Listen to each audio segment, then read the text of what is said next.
About 1:15 p.m. on August 18th, 2018, Calvin Castine at 250 River Road in Peru. We're known far and wide as the home of Babbie Rural and Farm Learning Museum, and we're here for our official umpteenth visit. We've been coming here since its grand opening in 2010, and even before that we came here and looked at Leeward Babbie's tractor and farm implement collection that was set out right here on the lawn, and we followed the Babbie family as they moved ahead with their idea of making a learning museum for folks a place where folks can come and learn about how rural life was in the middle of the 20th century and look at farm equipment from various periods of time. They've still got a display out here, and I believe it's a harvest day today. Temperature is about 69 degrees. I'm going to shut our vehicle off and we're going to wander around and see what we can find out.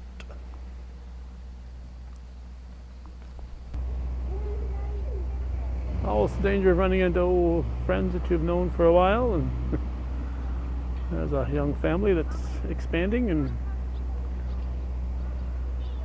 and it's not harvest day, although they're going to do some make-believe harvesting here. They're unrolling a round bale, and my suspicion is they're going to bale it up again. It's actually Antique Tractor Day. I knew there was some reason why I was here. All I do is I mark this stuff on my calendar, and today and this whole weekend it's particularly busy. We had the Founders Day at the Our Lady of the Adirondacks House of Prayer in Ellenburg, so we came from there after covering a couple of events there, and knew we had to come here for this event at Babbie Rural and Farm Learning Museum, and look at those youngsters ready to go and having a heck of a good time. We're going to find out when this place is open for all you folks that are interested in bringing the young ones or the grand young ones, or just yourselves, whether you got young ones or not, up here and learning a little bit. So it's Antique Tractor weekend. There's a John Deere model 40. Doesn't have the year written on, no placards explaining the year. We were looking at a Ford over there by the way before we came here, the other side of those sunflowers. Leeward Babbie was heading home. His home's right behind the museum here, so when we pulled in, so hopefully he'll be back and we'll get some more information from him or other members of the group here. This would probably fall into the jitterbug category more than it's certainly not a tractor. This would probably be I would put it in the jitterbug category. Not sure if Leeward would agree with me on that or not. But it's got dual wheels in the back, so it's doing some serious jitterbugging with this. Not sure what they would cart with this. Obviously maybe some fence posts or something. It's orange.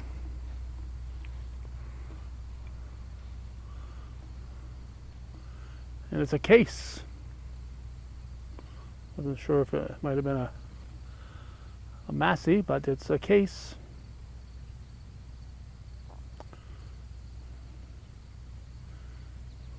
There's several other cases behind it.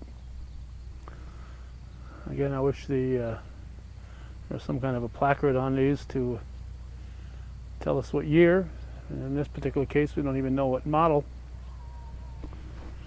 So we'll have to talk to management here and make sure that in future years they do that. No Champlain Valley Antique Gas Engine and Tractor Show this year, so we wanted to make sure to get at least one tractor show in, and we also want to make sure we get up here to Babbie's at least once this year. We've been here so many times, it's hard to come here and do something we haven't already shown and isn't already available on our website, so we try to make it a little bit different than what we've done before, and that's kind of hard to do when you've been to the same place more than a dozen times. Farmall McCormick 300 model. It's got those narrow wheels. So this John Deere does. We've got a John Deere at home, but John Deere B has got those narrow front wheels and kind of a tricycle type effect, and just not as steady as something with the wider wheels like this in the front. So a little more prone, I would think, on certain slopes.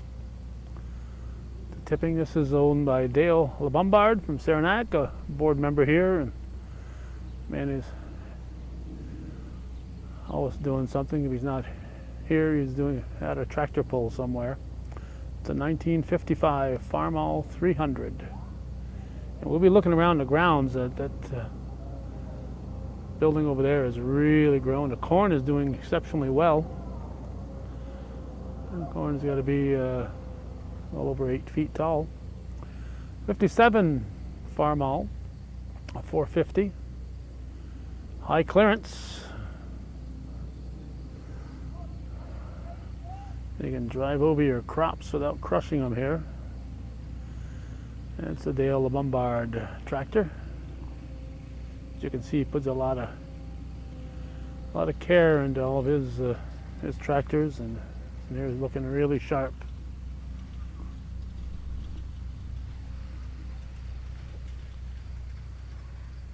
And here's another Farmall.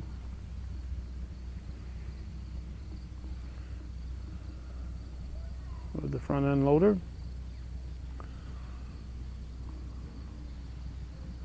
It's a Farmall M.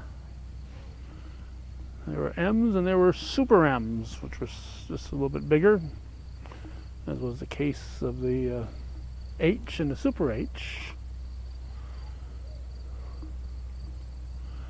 This is a 1941 Farmall M, owned by, you guessed it, Dale LeBombard from Saranac. And this is not a tractor. That's a nice old pickup truck. It's got a license plate on it, so it must be roadworthy.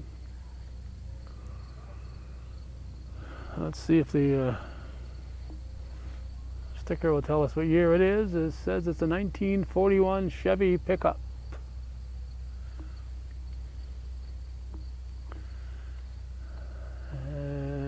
Recently inspected. It's got a 2019 inspection sticker on it. Registered through 220, February 2020.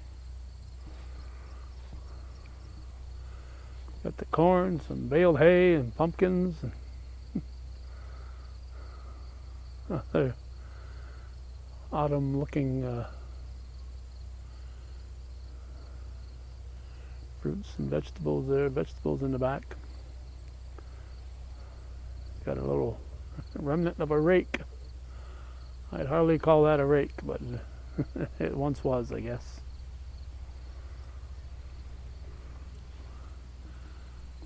So their harvest day, they'll be harvesting some corn. That'll be coming up if you're watching this on the internet. Be sure to visit their Facebook page and their website and get the dates. Looks like Leeward is walking that way. And he stays busy here.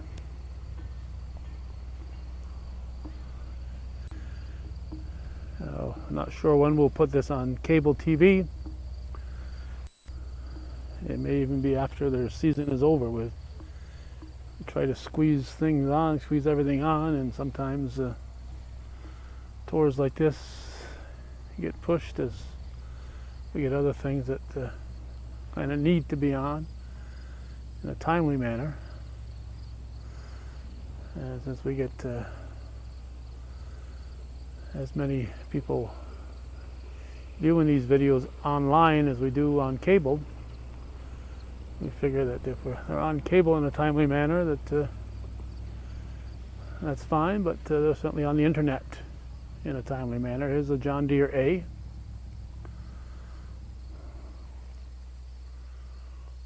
Not sure of the year, I'd guess somewhere in the 40s.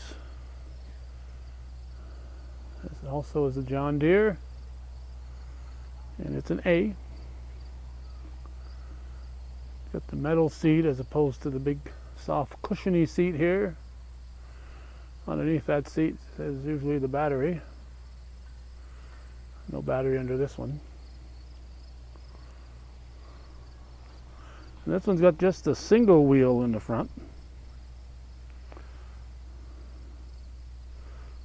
I always find that even a little more dangerous than the dual wheel in the front. You keep something on the muffler to keep the rain out of going into the exhaust. Here's a big orange case. You got the crank to start it up.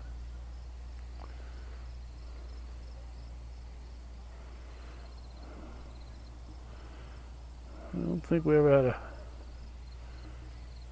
tractor with a crank that needed to start it, but I remember relatives coming with cars or trucks that had a crank in the front.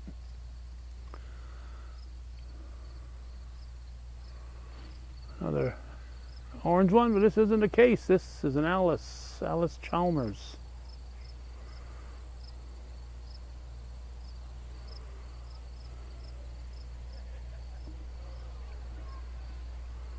Oh, an Alice Chalmers.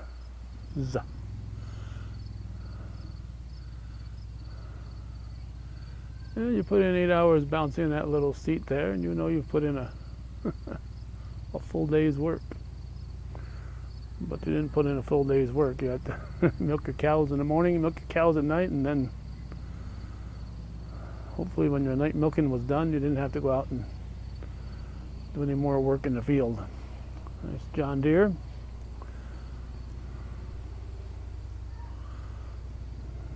It's picked up a Canadian license plate. It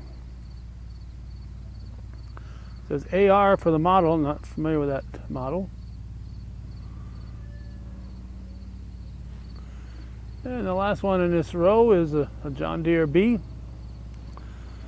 It's got a loader on it. The old-fashioned type with the forks.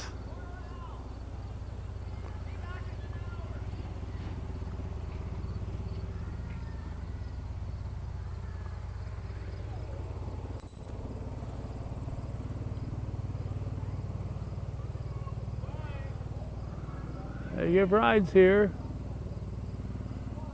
And those kids are going for a ride in the back of back of that vehicle. Looks like they got a hay loader over there.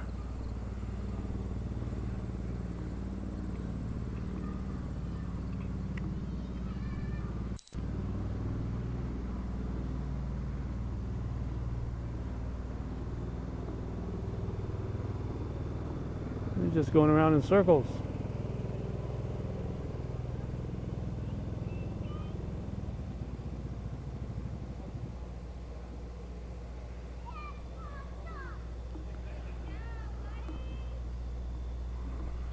Alright, the kids are getting out there. They've had their trip. What an adventure, huh? What an adventure.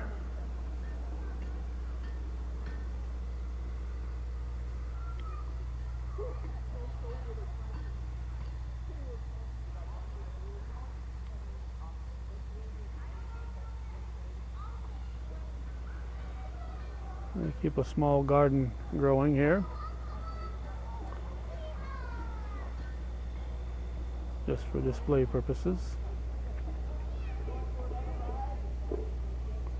Oh, they're going to pick up the hay with the hay loader. That's what they're going to do. All right. They're going to pick up the hay the old-fashioned way, before you had them big fancy baling machines. You had a hay loader.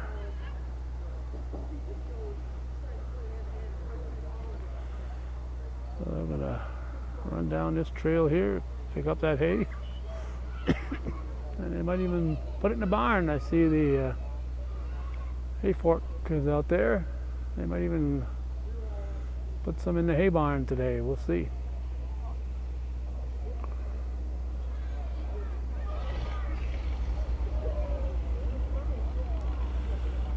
I would say for most of the life of the use of a hay loader, I would guess it was probably a team of horses pulling it.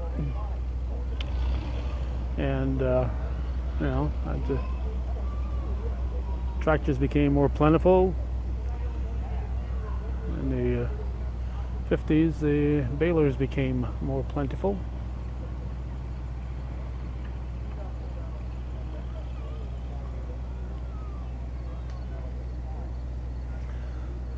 They've got an ongoing blacksmith demonstration. We've covered that several times, so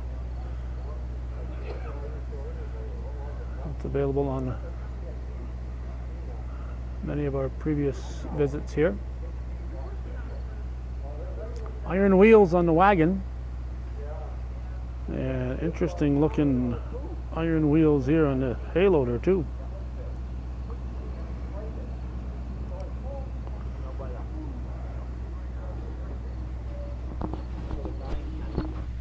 Now you got a stagecoach ride going. Never a dull moment here at Babbie Rural and Farm Learning Museum.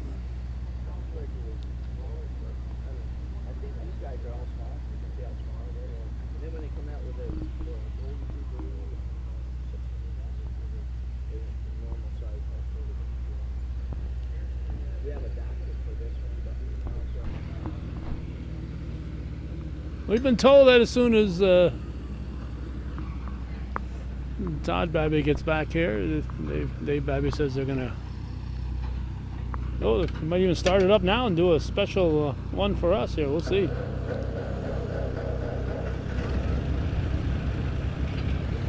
You don't have to dress like an old farmer to work here, but it doesn't help the ambiance. Look at that, a command performance.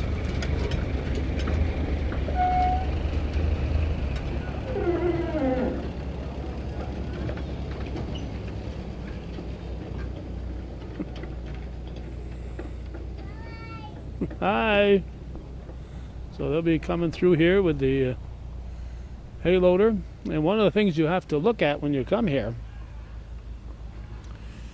is the old store here, the Goshen store. You drive the river road, you run into a little sign that says Goshen. That's where they got this building from. I moved it here.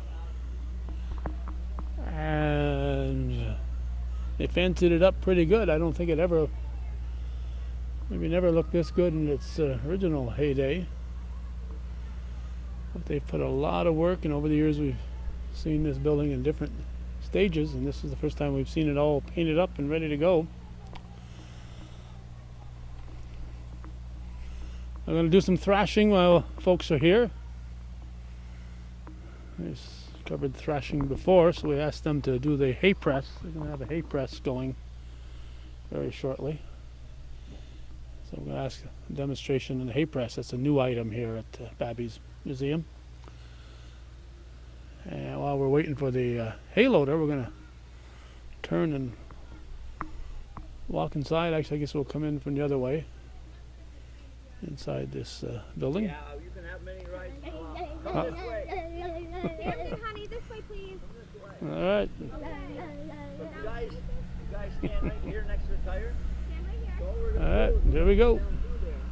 Guess we won't go in the Goshen store just yet. Bed wagon behind the tractor, and then the machine behind it is a hay loader. What that's going to do is go down through. We're going to pretend this is a field with hay in it. We're going to go down through that, and we're going to pick up the hay. You're going to watch it go up to the All right. loader, and it's going to dump it on the wagon, and then we start the wagon. Then once we do that, we're going to unhook the hay loader, and we're going to go over to the barn. I have to make sure the wind's blowing in the right direction for me here, because this is going to be dusty. And little hay dust and my asthma never got along too well. There's straw. When they do the thrashing, they... Oh, I gotta charge my battery. Good time to run out while I'm waiting. Okay, battery is replaced. Here comes that hay loader. We'll get back to what they're doing with that oats later.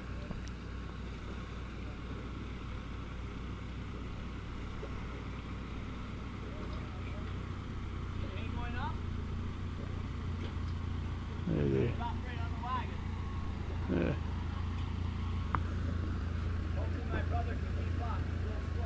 Whoop, whoa, it's coming fast, dude. Usually the windrows weren't quite that thick.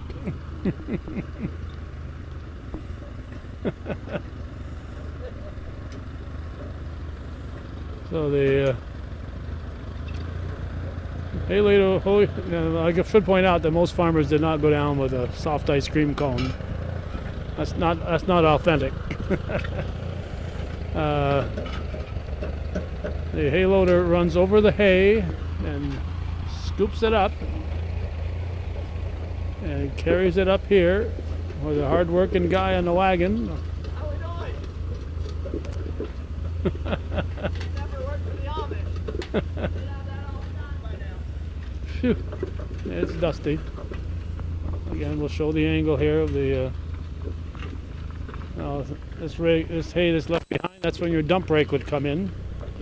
You'd come through with your dump rake and make new windrows and pick up the hay that didn't get picked up the first time. So you keep dump raking until you get your hay picked up.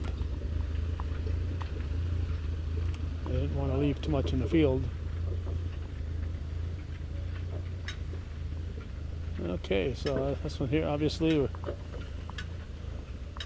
we're leaving a little bit, and not sure if we'll ever see Todd again. He's overwhelmed by the amount of hay that came out of that round bale that was opened up here for the sake of this demonstration. Now this is the hay press, the first time I can recall ever seeing one of these, and this is what we'd know as a baler, but it's a stationary item. And back before, Now I see why nobody gets on there with you. back before when before pull behind hay balers were readily available, you wanted to get your hay into a bale. This is the type of contraption you would have to deal with.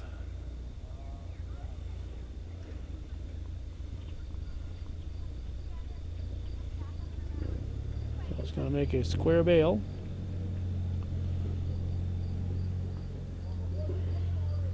And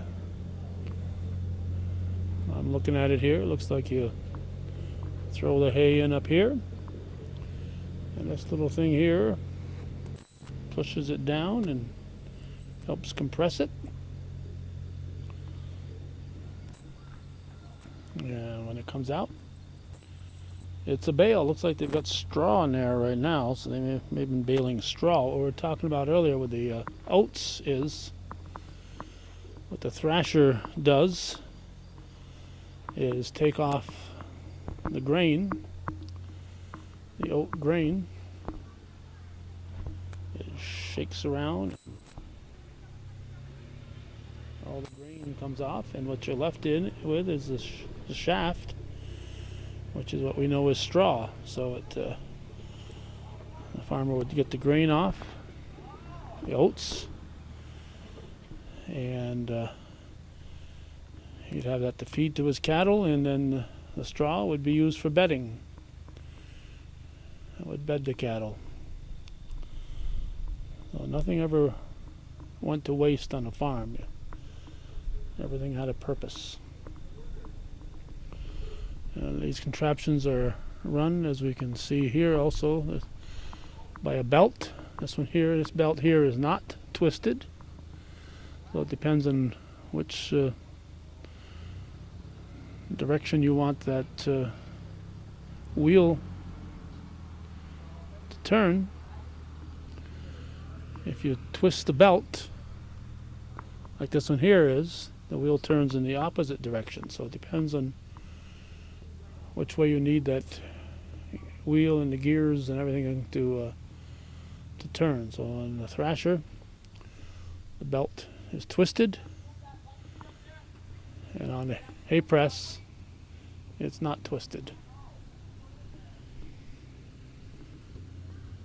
Again, we're at the Babbie Rural and Farm Learning Museum in Peru.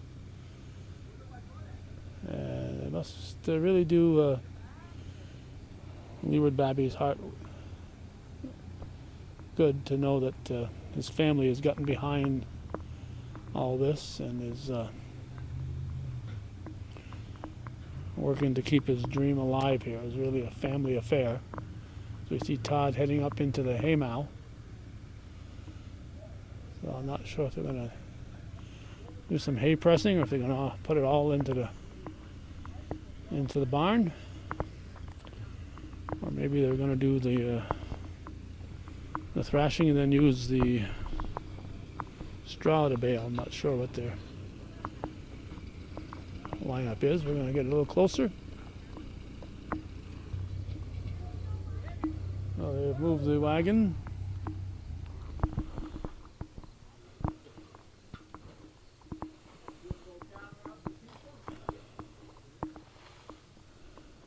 I think they're going to try to get an audience here to so that people will see what they're doing. They're bringing out the rope.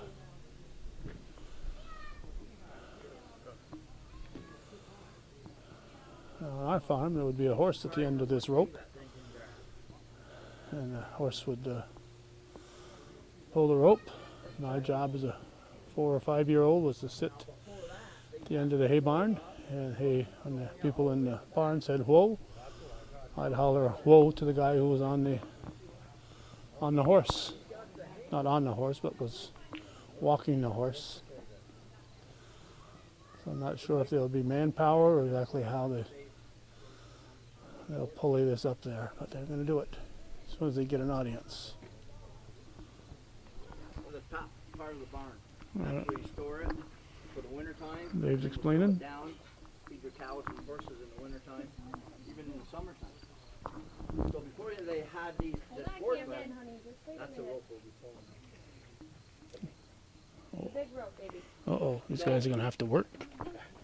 To get the hay up there prior to these hay forks, Ready to work. you would actually have to throw it up with a pitchfork and just keep throwing it down the barn, which is a lot of work. So with this here, Here comes the hay fork. put a load of hay on it. So the guy up in the mow, this rope used to go up, and then wherever you wanted the hay, as a horse, they actually used to put a horse on this rope. And so as soon as that got to where they wanted to be, they pull the rope and the hay would drop where he wanted it. And then the guy would back up the horse again to get another load. So you guys are going to be the horses today. How's that sound? That's going to be good, I So think. once my... Yeah, you see how that Oh, works? can you see? You can't see. You're too close. Back up. Look at this cool tool. Look. So you Watch put what he your... does. You There's put the that hay out fork. straight to go in the hay. And then you just, it'll grab it. And then that's your trip lever right there. Stab it in. And so you push that into your hay. Need a little bit of rope. Make sure you behave, honey. Then you can get your little train ride. You can stand near Camden. That's fine. You got it. Okay, so we got it put in the hay. We've got it locked in so the tines are holding the hay right now. And now what we got to do is grab this rope, and we're going to pull this rope, and it's going to pick up a pile of hay, pick it right up to the top, and then go right into the barn. All right. So when he tells you guys to pull it, ready? So everybody on the rope. Everybody on the rope. Get right up to the rope. Stand up, Theo. Grab the rope. Grab the rope. And pull backwards. You guys ready? Here we go. Now you watch the hay go up. See the hay go up? And there it goes. But those kids never knew they could lift that much hay, huh? Yep. And then once it gets right to the top, it'll trip and go right inside the barn. And now go right. Whoa! Whoa! Whoa! Hold those horses! Whoa! So there, that's kind of the concept. And as yeah. Yeah. If you do this, I mean, yeah, that was how many people we just had going if you do this a lot, and usually you have a bigger wagon, that was a pretty good pile of hay though. That's probably the biggest one that we've had. You know, they would pride themselves on doing it in just one hook, and just take it one load and then take it right up. It was all about speed. We doing it again? Yes. All right. You guys ready to do it again? Let's do it You guys got enough energy? Oh, we're right next to the milk house. They got a milk tank. Oh, we got cans too. We're going in there before we leave. Gotta let the rope in. Oh, those horses are ready to go here. That way he can pull it down. Go ahead and pull it. Yeah, okay, he's gonna stop. There you go. All right. Turn that pulley around. We got interesting stories where they put it in the hay and hook the wagon and lift the wagon right up. Don't pull it yet, nobody. He'll tell you he's gotta pull it. When he says so, then you can do it. He'll let you know when it's locked in. All right. Todd's got the. Got a, I'm ready. All right, Okay. pull. You guys ready? There you go. You're doing it. There all you right. go. We'll show the pulleys here. It's not sure if we'll see the tripping or not, but There you That's a go. good size too. Yeah, that's a big one. You guys are doing good. when that pulley gets there, it trips those, and off they go into the barn. And when it gets to the location they want, Two big piles. You gotta pull it all back on the wagon and put it out in the windwall. That's good. That is good. We're good now. So what we're gonna do is, if you guys want to go for a ride, we can do that, and then What do you say? What do we say? Thank you so much. and then we're gonna go down. We'll do a little bit of thrashing and do a little bit of hay pressing. all right, threshing and hay pressing coming up here. Let's look inside the milk house. He's got a surge sign. It's almost in bad a shape as the one I've got. That was pretty good. Just two. All right, inside the milk house. This was when they had milk cans. There's our milk cans before they had the milk cooler. And there's where the cans would be. Cold water. This would be filled with cold water. They don't have any water in here. And that's what kept the milk cool from when the milk truck came. Had a compressor up here to keep that water cold. You'd milk the cows, fill up the can, put the can in here, and you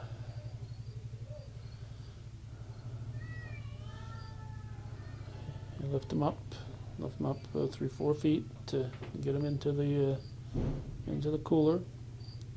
And you have to pull them out of there, and usually the milkman would do the pulling out of there.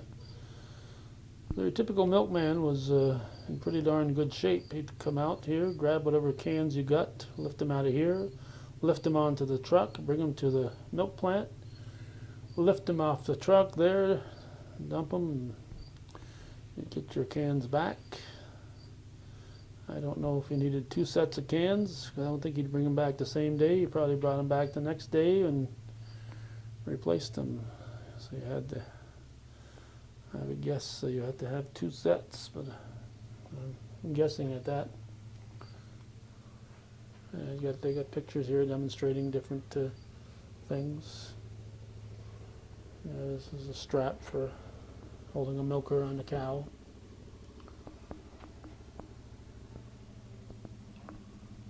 Of old farm magazines. And some pictures of must be when they were moving this milk house here. That's how they picked it up and carried it. Wow. Like they dragged it here.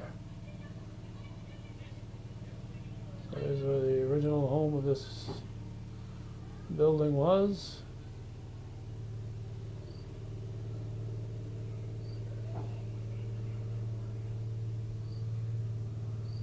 Waited till the ground was frozen and dragged it here.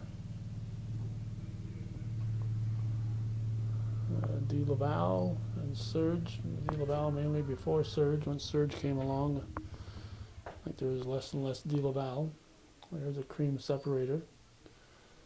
So anybody who knows, young people don't know this, but if you didn't have homogenized milk, and the cow milk coming out of the cows and certainly not homogenized, the cream rises to the top of the milk. So your cream would rise to the top. And back when I was in school, you'd have the carton of milk, a little jar of milk to drink at lunch. And you'd grab that and shake it up. In fact, when I grab a carton of milk, my first instinct is still to shake it up. But sometime while I was in school, they decided to start homogenizing the milk. And they were also, of course, pasteurizing it, but they decided to homogenize it also. So let's look inside the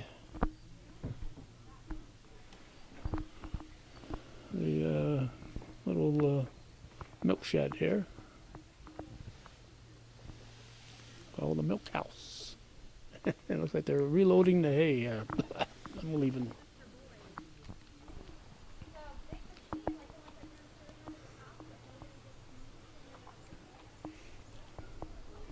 No rural farm museum would be complete without a outhouse. This is an outhouse. Look, it's just a one-seater though. Most of them were two-seaters. Not that you'd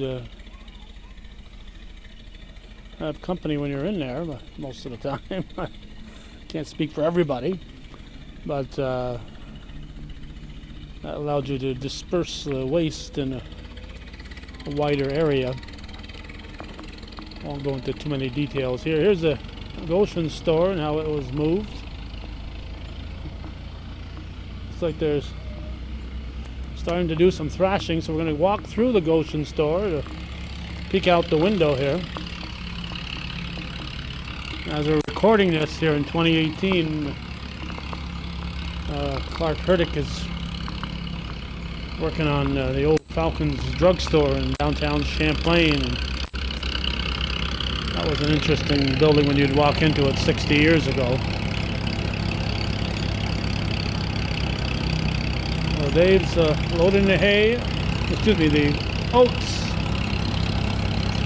on the little pulley up there. A little,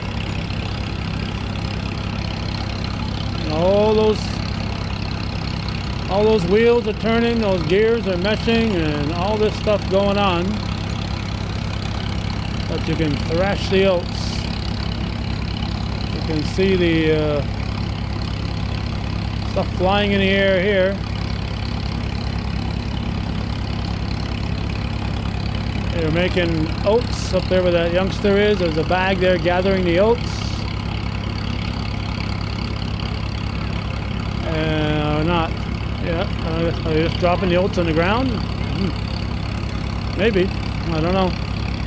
And then the straw is being dropped out there. They're going to be using the hay press to make a bale of straw, I guess. So that'll be coming up.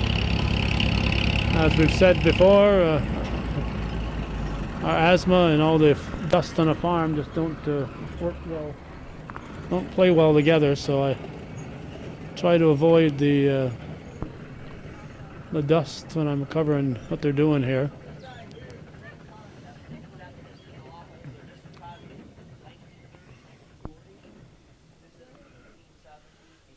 You're saying this wooden one is 1800s and the thresher is the 30s and 40s.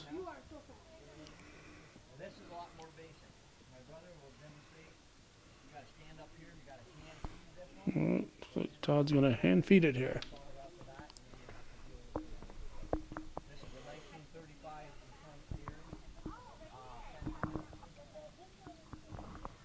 An old 1020. Used to always be amazed when we'd find one on a stone wall somewhere, abandoned.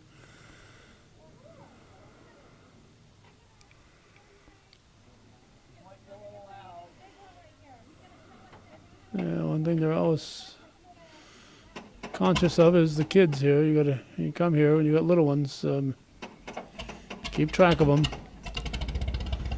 Babbie can only do so much to keep track, and they do a good job there of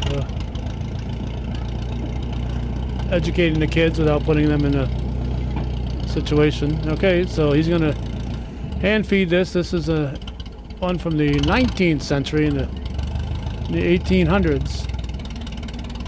This would have been used.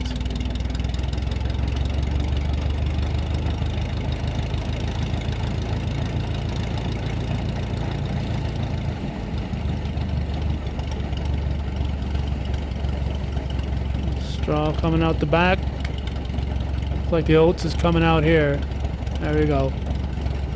There's where the oats are coming out. You bag up the oats.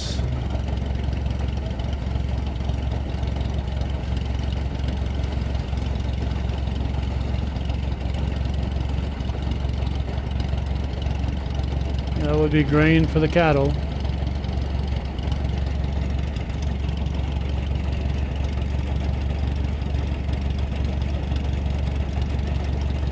Oh, 1870 thresher. Of course, you didn't have tractors to run it back then. Not sure what they would use for the twisting the gears. Probably in the 1870s. I don't know. I know at one time they'd have the old gas engines. I don't think those are around in the 1870s. So if we get a chance, we'll ask about that. I don't think they'd have too many of these powering that, but this is a little dog-powered contraption that would get a dog or a goat in here and let them walk, and they generate some power for you off the pulley. And here's some old bottles and other items. As we said,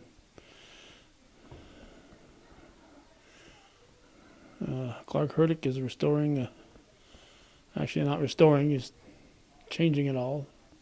But by the time he got a hold of it, all the old Falcon store, all the cabinets and shelves and all these display racks were long gone, so he's fixing up that store. But this reminds me in a little way of when we walk into the old Falcon's drugstore in Champlain, the brick building in downtown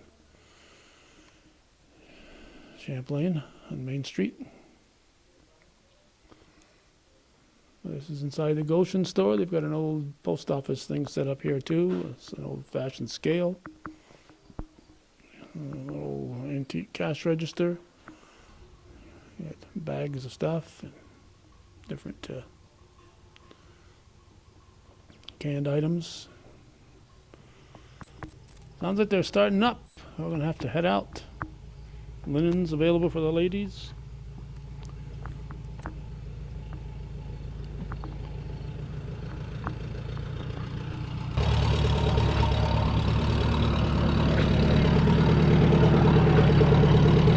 Picking up some of that loose hay here. Here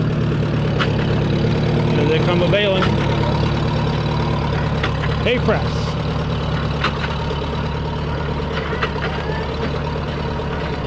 As you can see, all this was dangerous business. I'm sure there are a lot of people got severely injured in accidents while using this equipment. You have to be paying attention at all times. You throw your fork in there at the wrong time, a little arm coming up and down isn't going to know the difference.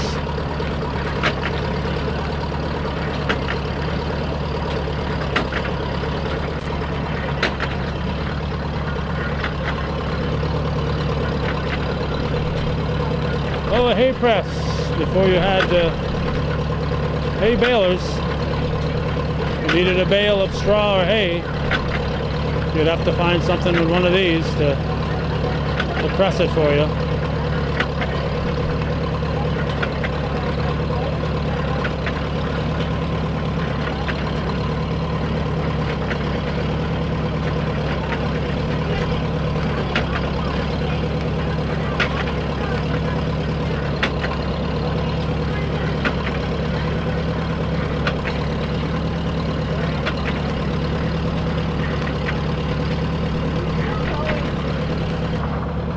Uh-oh.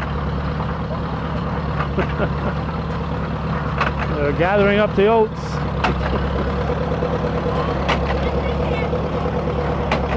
Bring some home for the rabbits, probably.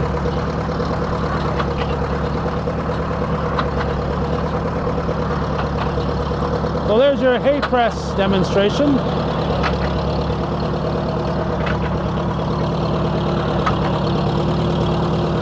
With the Babbie brothers.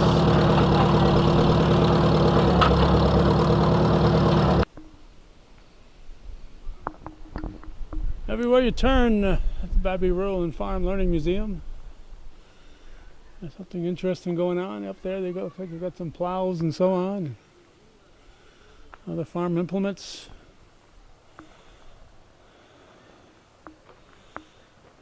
There's a 1909 Moline garden tractor.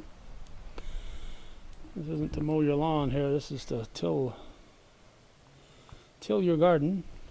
And some different equipment, all categorized, all labeled. So if you want to see how things were in the previous century and beyond, the hit and miss engine, they they go, then they, and they go, then they hit and miss. International famous 8 horsepower hit and miss engine, on loan from Sullivan's Orchard. The famous one.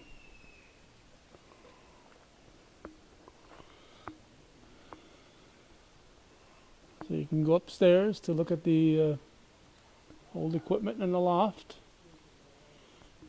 Potato display, horse-drawn display. Watch your step. But the stairs are in excellent shape. A lot of work, a lot of hours goes into this place.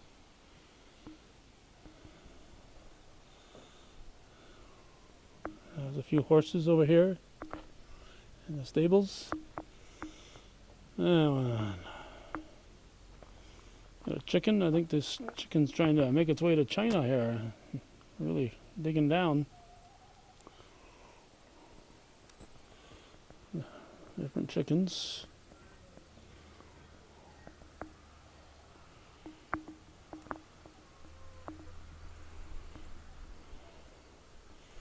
Young donkeys and old donkeys. I don't see one here at the moment.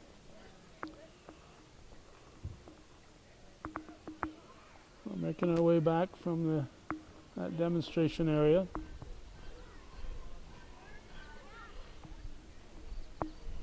We'll wander over and look at that tractor and then head inside the display area.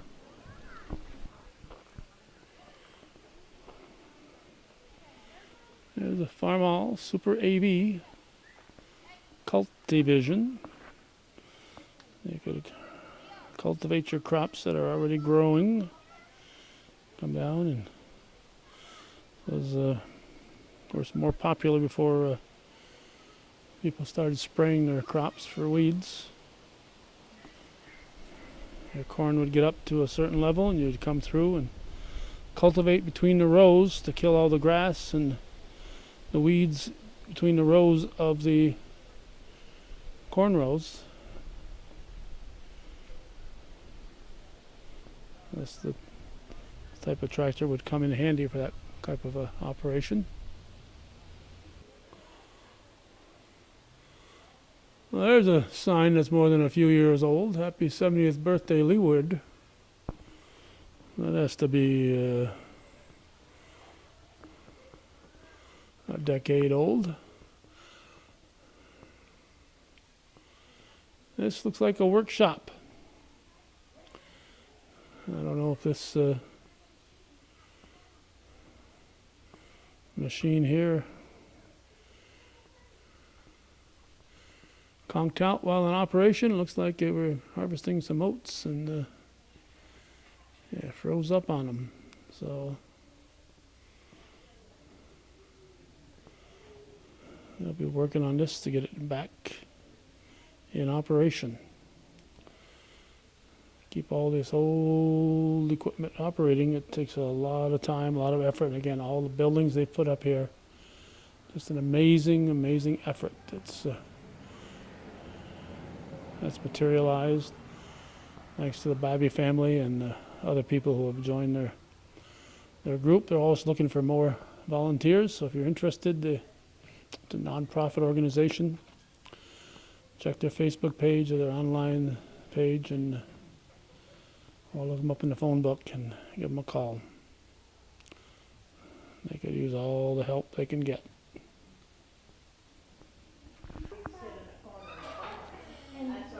We're hoping that we've heard that he has ventured over to his neighbors. That's what good neighbors do. This is a butter making display.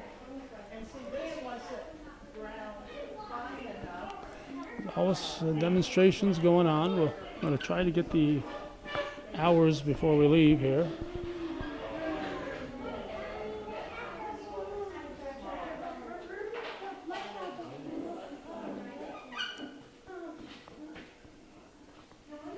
Oh, he's here. He made it. He made it.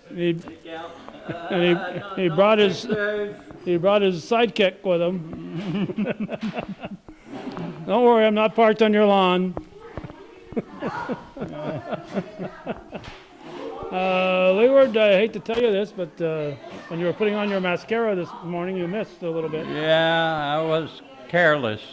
It was more than that. Welcome back. You've been gone since I got here. You just have been avoiding me all day here. No, I wasn't trying to avoid you. It was a busy morning. I missed the auction up the road, and we just went over to a yard sale at the neighbors. You got to have a life too, right? Try to. Well, we saw a bunch of demonstrations going on outside. What are your normal hours here, Leeward? Well, we're open Thursday through Sunday, and from 10 to 4. So anybody that wants to drop by, we'll be here. Thursday through Sunday, starting when? In June, or when do you start doing that?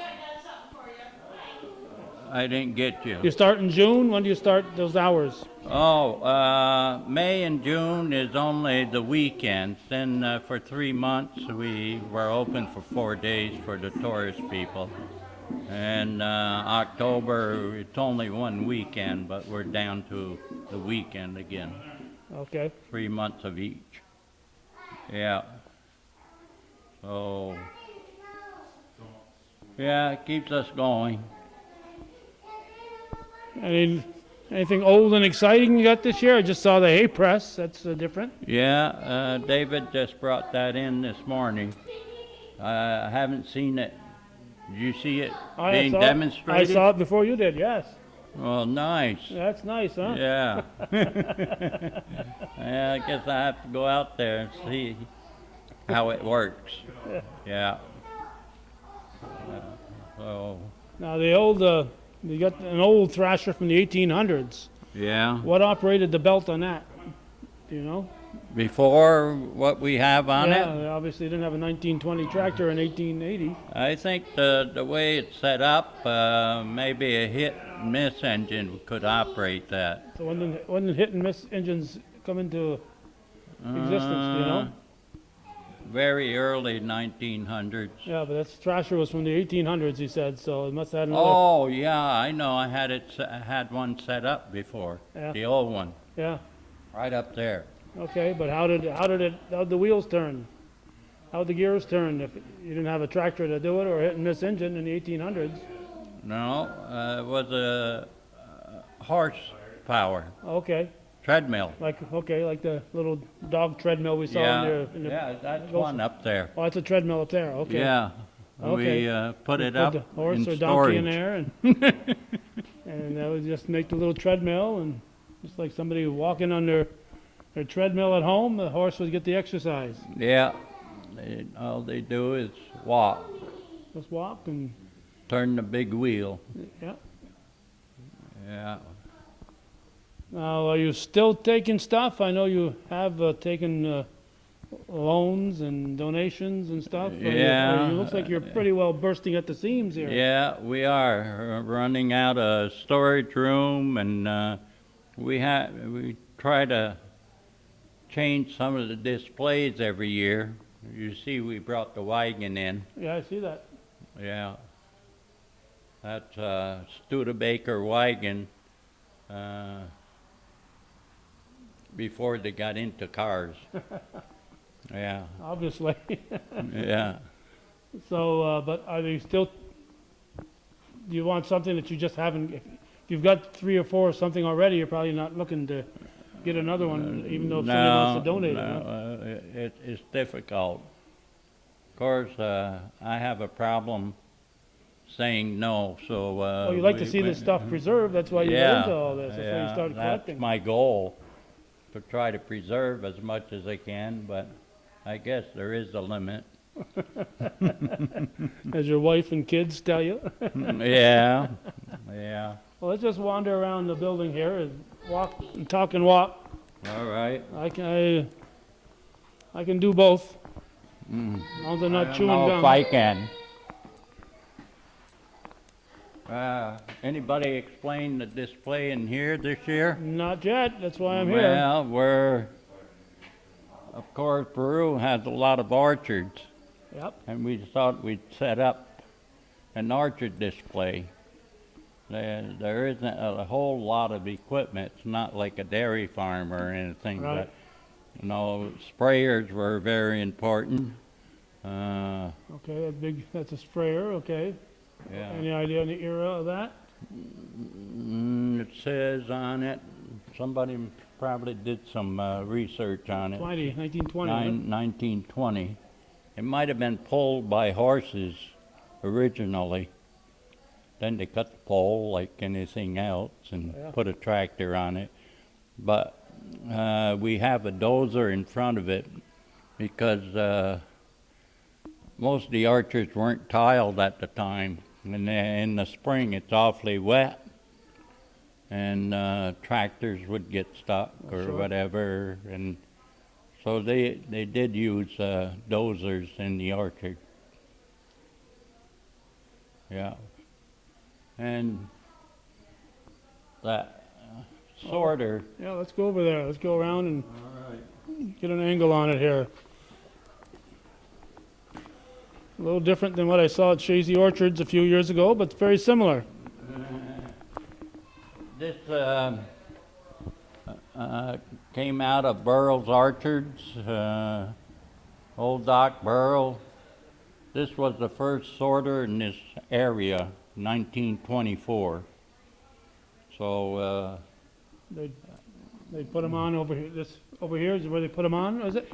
yeah, well, they had an extra piece here to dump the apples in, but it stuck out too far. But you still could dump the apples here. Well, you want to dump them gently though, because you don't really want to bruise them. Right, and they would go down through, and the women would sort them.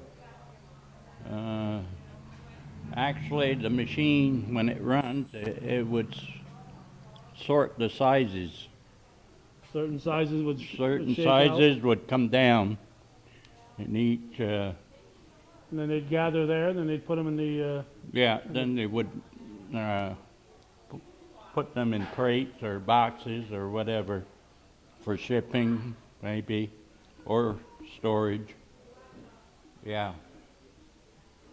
I'm not real familiar with all this, but You have eaten an apple or two over the years. And yeah. they come in different sizes, so probably the first one would drop out the smaller ones, because if you drop out the big ones first, they're all going to come out. So you got to start small and work your way up. Right, yeah.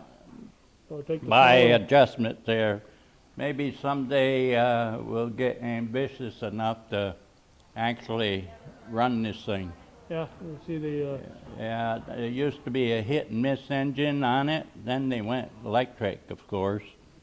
1924, there wasn't too much electricity in the rural areas. So they had to run it with a gasoline engine. Yeah. So next year it'll be something else here. Haven't decided what. Now, is this now owned by the museum, or is it Yeah, donated? it was donated by Seth Florence. Seth Florence. So you got to have a place to store this stuff, and it's not on display. You're right. And do you have a spot to store? Well, I'm looking at one. We have to keep it undercover, of course, Yeah, being Well, yeah. practically all wood. right. So, yeah, we'll put it in storage somewhere. Yeah. All right, and here's the dozer that was pulling the sprayer. Yeah, well, this is on loan from my son David. I tell people, I think you've seen this one before out in the field. Yeah. If you notice, it's a 1937. Yeah, anything significant about that? Yeah, we're both the same age. Well, I don't know. I just saw a sign next door that said "Happy 70th birthday" next door here in the workshop. Yeah, I left that one out, but I have the more recent ones in the conference room. Yeah. So, yeah, it's good. I tried to preserve all I can, but I guess there is a limit. There's only so much you can do. Whose pickup was this? Well, being international, I had to get this in 1948 international pickup. This one we started 3-4 times just to move things around. It does run, but my goal is to take it down the road someday. I better hurry. Yeah, the truck might get too old, right? That's what you're saying, right? Yeah, it's not the truck. The truck will run better than me. Yeah. So, there's always a lot to do.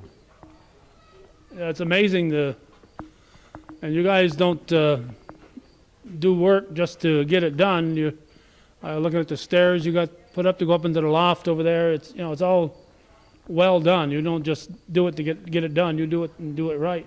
Well, we try. Now, do you think that Goshen building out there ever looked as good as it does today? Well, we worked on the exterior. Well, at least it's protected now. We got a lot of work to do on the inside. But the outside really looks sharp. I don't think maybe it never looked that good when it was in operation. No, we took all the siding off of it, and that's all new siding, and we painted it. It's not quite the right color. It's supposed to be a yellow, but we're going to give it another coat and try to get the right color for it. Now, if somebody wants to get you a birthday present, and if it has IH on it, chances are you Yeah. would be happy to have it. Yeah.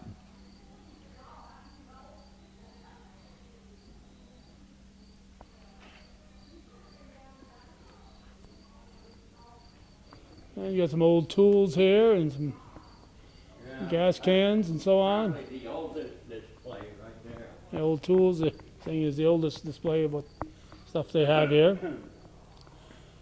Old wooden wheels, and push lawnmowers. This what you use to mow your lawns here? Yeah, when I was just a kid, I'd use a small mower like that front one there. Back then, Not- people didn't have big lawns.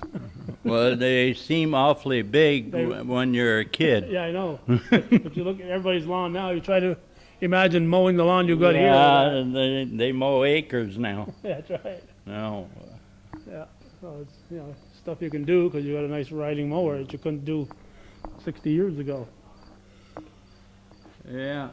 All right, so you're open through the end of September. Is that the idea? 4 days a The week? first weekend in October, what we call Harvest Weekend, we Right. go all out with corn. But your 4 days a week is right through September? Right, yeah. Mm-hmm. Yeah. Huh. cut that last weekend, I guess. The oats is stooped over there. I used to hate that job when I was a kid. Yeah, well, I still hate it. You didn't have to stoop that yourself, did you? I help, but I can't bend, so I use the fork. I was up in back of Ellenburg there a couple of years ago, and like they were stooking some corn. I don't know what that was all about. The Amish. Yeah, know what they they were used to do that so it would dry. Yeah, well, it looked like they Yeah. had some corn stooked, but stooking is taking those bundles of oats and making them into a little pile, and that's how they dry. And you'd come along with your fork and throw them on the wagon and bring them up and have them thrashed. Yeah.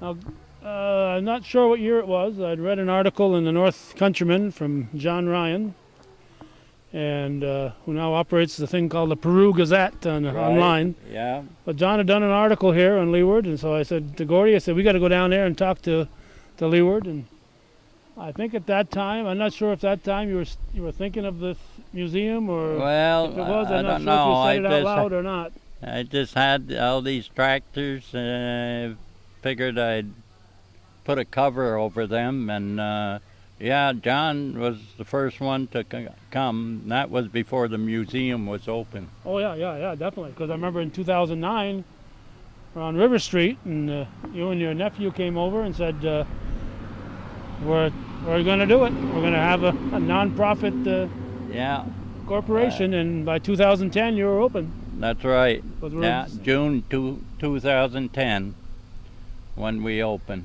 And in 2009 you hadn't done it yet because we were doing the Champlain Centennial, the Tercentennial or whatever it was, the Quadricentennial I guess it was, the 400th year celebration for. Yeah, And you were talking about doing it at that point, and you were just doing the paperwork and doing all that stuff that you need to do. yeah. So just could you have envisioned it to be out as much as it is here now, Leeward? No, I never did. It's got to be beyond what you could have Yeah, envisioned. yeah, and it's more of an undertaking than I figured. Never knew it was going to be so much work, Yeah, right. but you keep doing it, so you must be enjoying it. Yeah, well, yeah, I enjoy the museum, and I'm the groundskeeper, so it keeps me going. Well, you got to have something to get up in the morning and Yeah, do besides complain about how cold the eggs are. yeah. So your family jumped on board. That's got to be Yeah, very. that's what made the difference, you know. Actually, my sister and I hold the fort on the weekends that we don't have special events, and we still do all right. That Audrey that you're talking about? Yeah, my sister Audrey is very helpful. Yeah. So I think she feels like I do. We'll go as long as we can. Yeah. Yeah, for sure. We keep adding a little bit every year. Well, there's only so much you can add, though. You may have pretty much maxed out at this point. Yeah, we put up that little building Yeah, I this see year that. to put my reaper under, and different tools that were used to harvest grains. You know, the cradle and all of that. Yeah. Okay, well, I think we're going to wrap this episode up. Always a pleasure to come here and chat with Well, Leeward Babbie and his family. Your sons, you'll be very proud. They were busy today. They were working hard. we're busy out there, eh? Yes, That's because I'm not out there. they're getting away. Yeah. Yeah. So we've been at the Babbie Rural and Farm Learning Museum. I've learned to say it over the years. It only took me about 5 years to do it, but Yeah. and it's here at Got it right. Yeah, it's here at 250 River Road. Right. All right, in Peru, and look them up online, and you'll learn more about it. And don't be afraid to stop in Thursday through Sunday, Thursday, Friday, Saturday, Sunday. The rest of this month and next month. Yeah. July, August, and September. So we got things online. They've been online for a dozen years. So somebody 12 years from now might be watching this. So Yeah. We're going to tell them that those hours are still good, right? Yeah. Well, we'll see. We go from year to year. All right. You're Yeah. watching viewer-supported Hometown Cable. TV we think is worthy of your support. Thank you for watching, and we're going to go stook some more oats.